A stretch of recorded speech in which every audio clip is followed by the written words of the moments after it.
All right, let's talk about something that's, well, it's often invisible in the workplace. It's this critical gap between an employee needing support to do their job and when they actually get it. This is so much more than just policy. It's about people. So let's dive in. Just think about that for a second.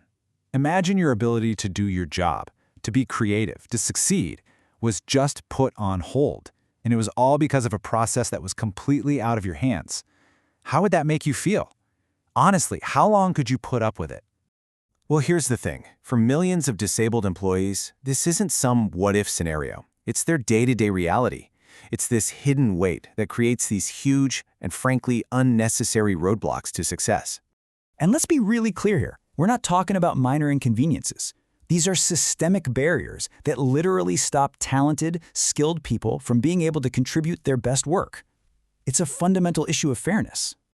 Okay, get ready for this first number because it's pretty staggering. The data shows that 1 in every 8 disabled employees waits over a year for the adjustments they need. A full year. Just think about the lost productivity, the frustration building up over 12 long months. And then there's this. This number shows you just how heavy the burden is. A whopping 78% of these employees have to kick off the entire process themselves. The responsibility falls right on their shoulders to fight for the basic support they need just to be on a level playing field. So, what's the real cost of all that waiting? You know, the impact goes way beyond just feeling frustrated. It really cuts to the core of what inclusion is all about, and it absolutely affects an organization's bottom line. This breaks it down perfectly. It's a direct cause and effect relationship. When you have delays and barriers, you get less inclusion and limited contributions. It's a simple and incredibly damaging equation. And this is the part that I think gets missed so often. This isn't just a loss for the employee. It's a huge loss for the company. You're literally missing out on their best talent, their best ideas, their full potential. That's a direct hit to your team's morale and innovation. Everybody loses. Now, the good news? This isn't some impossible problem to solve. But, and this is a big but, the solution is not another policy binder that just sits on a shelf collecting dust. It's about a real shift from passive rules to active, engaged leadership. And that has to start from the top. You see, this is where it all clicks. This isn't something to just pass off to HR or file as a facilities request. Creating a place where everyone feels supported and can actually access what they need, that is a core responsibility of leadership. It shows what a company really, truly values. So what does that actually look like in practice? It means creating a culture where people genuinely feel supported and valued. It's the difference between an employee just showing up versus an employee who feels truly empowered to bring their A game every day. That's the real mark of a great leader. Okay, so how do we actually do this? How do we fix it?